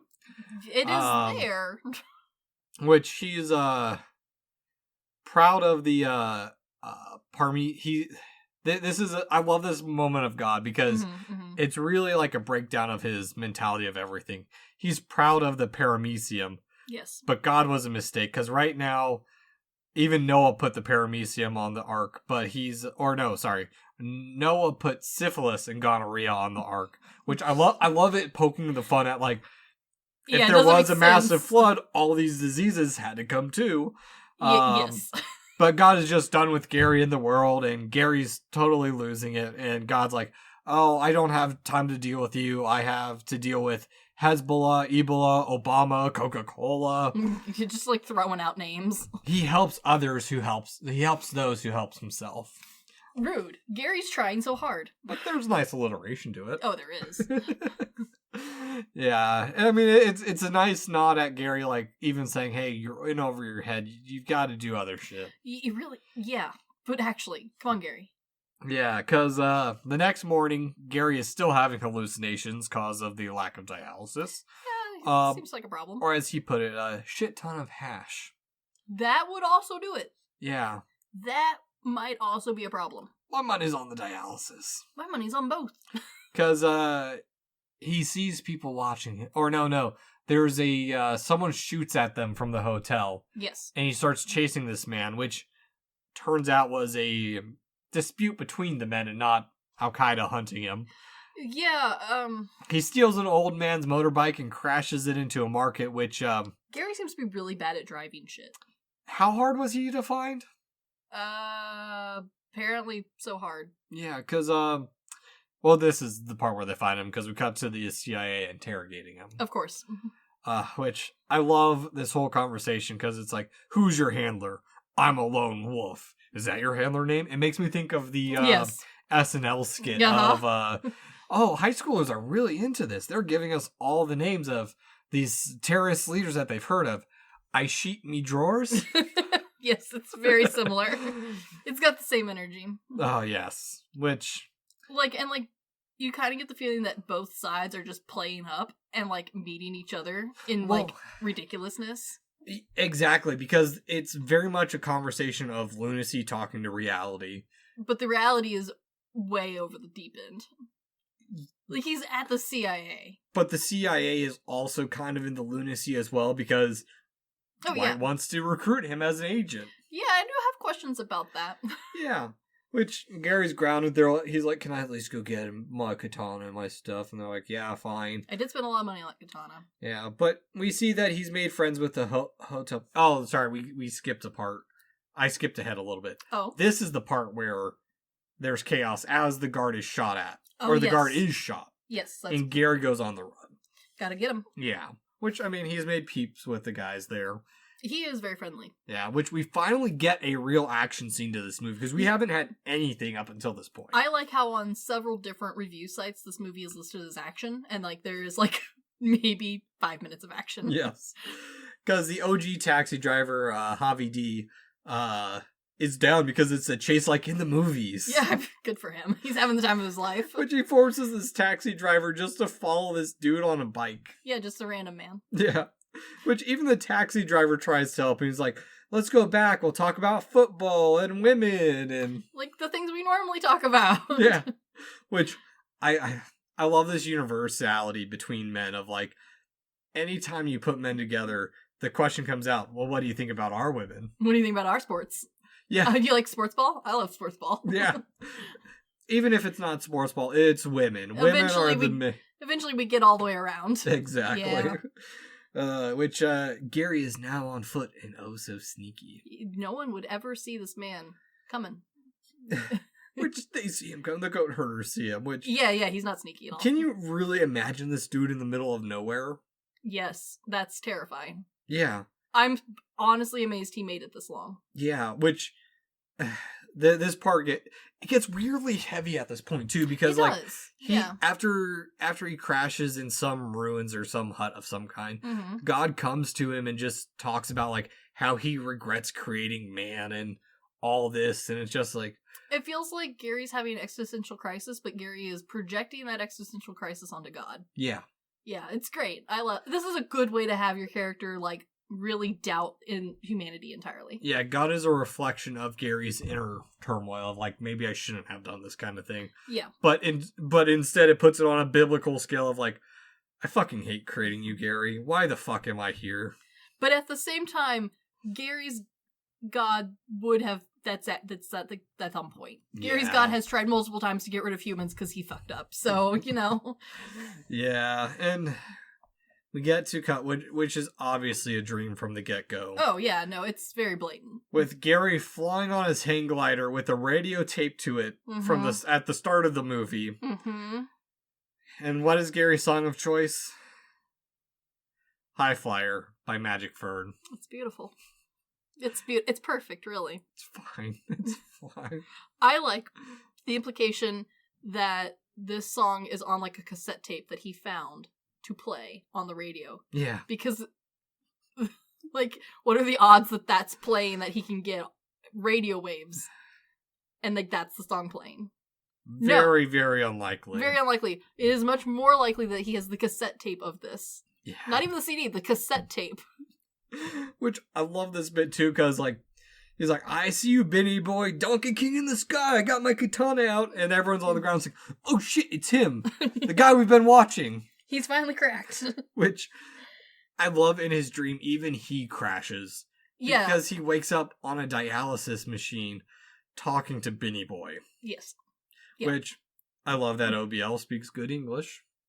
He's fluent. And he's like, I'm not here, I don't give a shit about the notoriety, and Yes. This portrayal is really bad. So far, most of the caricatures that, like, everyone has gone on with, some worse than others, but, like, for the most part, everyone's been kind of humorous and, like, over the top. Yeah. This is probably the weakest one. Yeah. It's just not the best. No, it's just some stupid dialogue for them to bond over slightly. Yeah. And then eventually duel it out with a black and white katana on a pile of American dollar bills. I mean, it's symbolic. It's such a bad fight. Oh, it's terrible. Yeah. But that's the thing, is like this movie has like all those like little jabs here and there without like being Borat or being the dictator. That's true. That's very true. Yeah. But it's such a bad fight. It's over pretty quickly. Yes. Gary wakes up in a hospital as the CIA found him in a field. Thank God someone found this man. Yeah, and I love it because the CIA are a bunch of dipshits fighting with a sick man, obviously. Yes, and like they are not making much ground. Yeah, which he's deported as God watches. He's allowed to keep his souvenirs. I mean, that's nice. Yeah, completely turned around about his thoughts on Pakistan. That's great. I'm so happy for him. Arranged to have interviews with the radio, reporters all over him. Yep. Giving credit to Wendy and his friends, like a good friend. No, he is a good, confused man. Choosing Cage to play him because he kind of looks like Cage a little bit. And also, like, who else could possibly do this man justice? Exactly. Yeah. While Cage is now more down to earth, Cage has also been a crazy man before and knows the passion and drive. Yeah, exactly. And honestly does a great job. Like, it's very believable. And because of the beard, you do kind of, like, lose the standard Cage, like, face problem where, like, you're like, oh, no, that's just Cage. I know Cage. Yeah. Because of the beard and, like, how absolutely bonkers this character is, you do lose the, like, oh, this is just Cage playing a character. This does turn into Gary. Yeah. No, which is amazing. It's very much that. I mean, he's still planning to go to Pakistan, afraid of islands. I can understand being afraid of islands, you know. It didn't work out well last time. Leos have no place on islands. Yeah, that's true. And we have a finally down-to-earth moment of grounding him and freeing Wendy of her worries, but we get a cut of the news clip of the assassination of OBL, which finally brings an end to the journey, but immediately begins twisting it up because he's like, oh no, I don't believe this. He gets into like that little bit of the conspiracy realm of like, they couldn't have done this. He's still out there. I gotta go find him. To be fair to Gary is the sort of person who would fall for a lot of different conspiracy theories, and the fact that he's only really fallen for one is impressive. Yep. Like, the band's done fairly well. But it's quickly cut because he's made his decision to make both of us proud, give up and accept his lot in life. Good for Ignored Gary. God in the credits roll with news clips explaining that 2 boat trips and 7 flights to Pakistan. You know what? He really tried. Yeah. He tried real hard. Yeah. And so, was there any truth to this movie? Yeah, some. Yeah. A surprising amount, actually. Yes and no. They did a good condensing of stuff because in the documentary they do mention that the area of Pakistan where he was staying there's a lot of light-skinned people there, and the only thing that would have made him probably stand out was his English. And the katana strapped to his back. And who knows if he actually had the katana most of the time, too. Very true. But also the people in the area are very open and friendly, and this also might be tied back to the day that the area was known for good hashish, and the hippies would often stop there. Yeah, and like it was fairly touristy. Yeah, and at the end he was hunted by Al-Qaeda. The man made enough of a name for himself. Yeah, which his brother, Dr. Scott Faulkner, who does have a practice out in Greeley. Good for him. He is not the kidney doctor. I did look this up. Darn. He said that his brother has street smarts and not book smarts. That seems like a fair assessment. Yeah. And he was actually arrested along the Pakistan-Afghanistan border, carrying a pistol, a 40-inch sword, and a dagger and night vision equipment. He was a little more prepared than the movie version then. Yeah. That's good for him. I'm very pleased. Also, he had received dialysis in southern Pakistan Thank God. before going on to track bin Laden. So the whole losing his mind bit makes for good cinema, let's just say that. It does make for good cinema. Also, it does quirl my questions on how the man is still alive. Exactly. And, I mean, the director said Cage was at the edge of comedy at this point, and kind of true. I mean... Yeah, and, like, we know Cage can do comedy, it's just not normally his go-to. No. But this, I think, was, like, the perfect role, because if the character is funny, but the character thinks himself a straight man. Yeah, if you want an over-the-top character, who else are you going to go to? That is so true. And not even, like, not just an over-the-top character, an over-the-top character that will ham it up perfectly. Yes, exactly. Yeah. Yeah. It's Cage to a T. It's Cage to a T, and also, like, this character is hilarious in his over-the-topness, but at no point is he, like, a fake person, which I think for Cage and for, like, how Cage's humor works, I think that's, like, what made this the perfect role for him. Yeah. Because, like, at no point is he, like, cracking jokes. He's not got, like, the funny one-liners like we would normally associate with this sort of character. Like, he thinks himself to be very serious. Yeah. He's sweet. He's nice. He has fun. He's not, like, a serious guy, but, like, he doesn't see himself as the joke. No, not at all. Which is perfect for Cage. Yeah, and I mean, I think that's just Gary in general. Like, even if he knows he's the joke, he's just gonna roll with it. Yeah, like, he's not upset about it. He's doing what he's gotta do. Nope. And, so what happened to Gary Faulkner? I have questions about that, yeah. Well, he kind of fell off the news. Well, you know, after the whole trying to kill Osama bin Laden, how do you top that?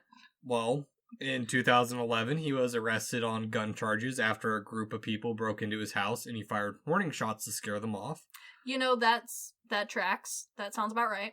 Police took his gun, but when they found out, when he was trying to get it back, they found out he was a felon and arrested him again because... He wasn't supposed to have the gun in the first place. Here's the thing. So, according to the Denver Post, he was acquitted in 2012 since Colorado law allows felons to own a gun for self-defense purposes. Okay. I feel like there is a but in there. And it's something along the lines of how many, or like, maybe don't point it at people. Yeah, because I think that was part of it, is he fired warning shots at them, like, when they were running away, so it's not self-defense anymore. Well, and also, like, Colorado's stand your ground rules are different than what we normally see in the, like, news, and we normally see Texas's stand the ground rules, which are honestly very different than the rest of most of the stand the ground rules. Texas is a very different state. It is a very different state, and this man was running off of those rules, not Colorado. So, like, I think in Colorado you have a duty to retreat, which means you have to try and get away just a little bit. Yeah. Gary doesn't sound like he did that. No, not at all. And also, if the other person, there's, like, some question on whether or not the other person armed, like, that comes into play in Colorado. And also, from my understanding, in Texas, there's a lot, especially if you are a, white man, there's a lot less question on, like, oh, the bad guy was running away and you shot him? Oh, no. Yeah. That's not much, that's, like, less of a thing in Texas. In Colorado, it's very much a thing. Don't do that. Yeah. So, yeah, I see how Gary might have got in trouble. Yeah, but at the same time, this is the last I could find anything on him. I hope he's living his best. Yeah, I mean, that's what I like about this story, too, is he had his minute in the spotlight and he left. But also, like, you know that wherever he is, if he is still alive, he is still just the biggest figure in whoever's life he is currently in. Because, like, at no point did he, like, suddenly become this other person. He's always been Gary. Yeah. He just happened to have made the news for once. Well, and the one thing I like is that in the 2011 documentary, he said that he only signs GQ magazines nowadays. I have the article about him. He's a local character, and that's all he wants to be. And honestly, that's perfect for him. Good for him. Yeah. Go about your day. Be the handyman you was always meant to be. Yeah, and I think this movie, while heavily fictional... Oh, yes. No, it's a lot of fun. But... Yeah. I don't know. It's interesting. It's an interesting take on a biopic, I'll say. It is. But I honestly don't think it's a super out there version of one. I think what makes it different for me is that it openly admits that, like, hey, we took the source material and we, like, tore it apart and, like, re-put it together. Yeah. Whereas most biopics that honestly do that, they try very hard to be like, no, this is all real. Yeah. They don't want you to really, like, know how much they've butchered it. And truthfully, I don't think this movie would stand out, or this movie would have been made if it wasn't for, like, the people around Gary. Because as fun as his story is, I think his brother Todd overstated it, the whole ordeal, when he said in response to previous statements, I believe this is going to go down in history and kids are going to write essays about that 200 years from now. It's like... maybe one kid. Or a podcast is going to talk about this movie that probably a handful of people have seen. Yeah, this movie wasn't, like, big theater release either. So, like, it's really not gonna be, like, running through, like, there's not gonna be, like, a resurgence of this movie. No. This movie was limited release and mostly directly to DVD. So, like, there's not a huge group who happened to stumble upon it at the theaters. There wasn't a whole lot of trailers for it, even. No. There was, like, a single trailer. It ran for a very limited time, and it wasn't even really on TV. It was playing before some other movies. And the only reason I know of it is because... You found it at the Goodwill. I was going down Nic Cage movies, so, yeah. it's like, okay, this is the only reason I know is because Nic Cage is the star and he's in something interesting. And while there is a good pocket of the corner of the internet that is like us who are Nic Cage fans and is on the adventure with us to watch all of Nic Cage's movies, it's not a lot of people. No. And there's a lot of other Nic Cage films that really honestly come first. Yeah. Even in every category possible. So like in funniness, there's other ones. In serious movies, there's different ones. Modern, different, like for every possible descriptor, I would pick a different Nic Cage movie. Same. So, I guess that leads to, Chris, would you recommend this movie? No, not really. No. However, while I would not recommend this movie, I do have some friends who this movie is perfect for. Exactly. I would recommend it to a certain group of people. And it would not be the first movie I recommend to them, but now that you own it, we do have a group of friends who find this sort of conspiracy theory interesting and hilarious. Yeah. And, like, we have been on many a rabbit hole of this sort of thing, watching movies about it, watching, like, podcasts and, like, books and all that sort of stuff. Like, we have a group that, like, this is a fun topic that we talk about. This is going in that group. I'm going to subscribe it to those friends. I'm going to have them watch it so that we can chit-chat and giggle about it, and occasionally bring Gary up as a good, fun memory. Yeah. But 9 times out of 10, this movie is probably not going to go to anybody's radar. No, this is one that I'd recommend drinking to. Yeah. Yeah. Yeah. Every time you question how Gary's alive, take a sip. Yeah, it's a fun, good time, but it's not great. So, yes, on our good, bad, weird scale, what would you rate it? For me, this is a bad weird. Same. It's bad because while I had a great time watching it, it's not a great movie. No. The writing's choppy. It all feels kind of piecemealed together, and not in the like, oh, we took a story and like broke it up, but more like you can kind of tell that there wasn't an overarching plot put together really in depth. You could tell that we were shooting things on the day. But I also kind of like that because it's like a biopic that doesn't take itself like super seriously. I do love that vibe. I just think there's some polishing that could have happened in between scenes to help like have the flow a little bit better. There's some writing for some of the side characters that's just a little awkward. There's some jokes that don't hit. Yeah. They're not real bad. I would give this movie credit that for the most part it does a good job of having the problem jokes be aimed at Gary and at Americans, which is good. And it does a nice job of trying to like show that like Gary's the silly one here, not the Israeli people. Yeah. Or the Pakistani people. It's just between Gary and Osama bin Laden. And honestly, it's really just about Gary. Yeah, exactly. Which is a feat in and of itself. So I applaud them for that. That's really well done. But like, there's still some jokes that just like aren't funny. Like, they're not really problematic. They're just not humorous. And there's a lot of like background character development that just isn't existing. Like, we don't know about what happens after because there really isn't anything, but it just kind of feels weird. It kind of ends odd. It's a fine little blip in history. It is a fine little blip in history. When or if Gary ever releases a book, I think then maybe I will revisit this and decide how I feel again. I don't think he's going to, though. I don't think Gary himself will. I think it sounds like maybe Gary's brother might. I think everyone's realized, like, his Gary's a 10 character. minutes of fame have run out. I completely agree with you, but knowing people like Gary and Gary's friends and family, usually way after Gary has long gone, that's when the book shows up. Yeah. Not upset, not mad about it. Am I upset I watched it? No. Am I gonna watch it again? Probably not. No. Definitely a bad, weird watch. Yeah. I had a good time, but I could have lived my whole life without knowing who Gary was, and I would have been the same. Yep. And we have a third rating that we forgot to do last time, so we'll make it up after this. Yes. On a scale of cage, how cagey is this movie? This film is surprisingly not super cagey. It is really great acting from Cage. Mm-hmm.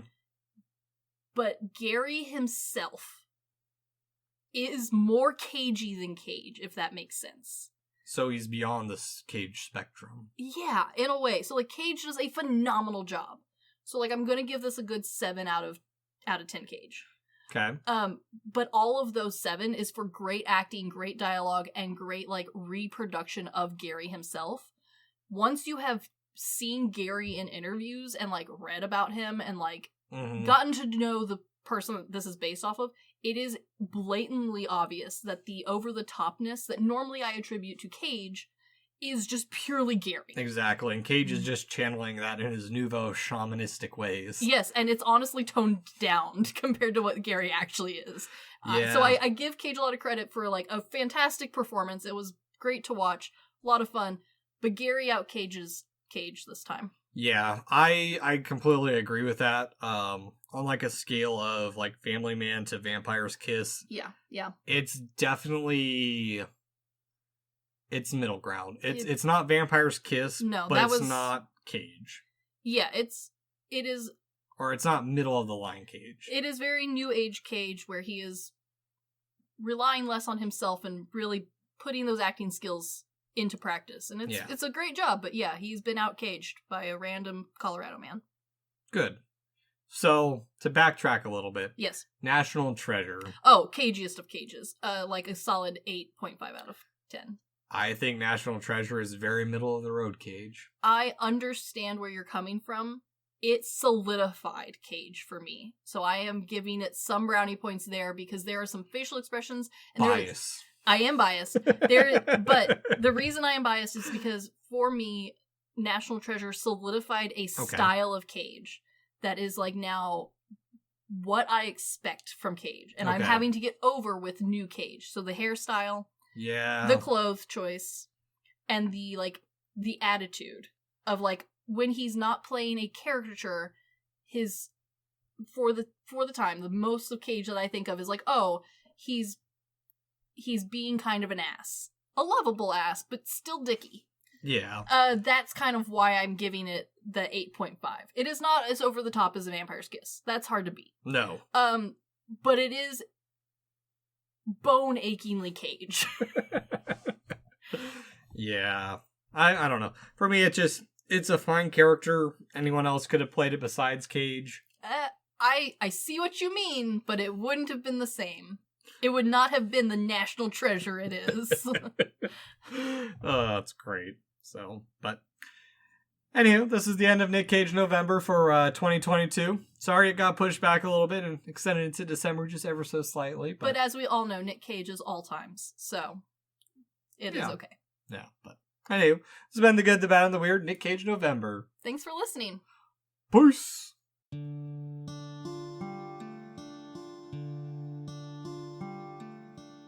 Thank you for stopping by this here town of the good, the bad, and the weird. We appreciate your listenership, and if you want more of our takes in your life, feel free to check us out on social media at The Good, the Bad, and the Weird Podcast, or TGTBTW for short. As well, if we missed a fact, your favorite part of a movie, or just have a suggestion and want to reach out and say howdy, feel free to email us at tgtbtwpodcast@gmail.com. And feel free to join our Discord at The Good, the Bad, and the Weird Podcast, where we talk about movies, just share random banter here and there. And always, check out our podcasters, streamers, or any other content creator we shout out in our episodes. We really appreciate it. And as always, thank you for listening. Peace.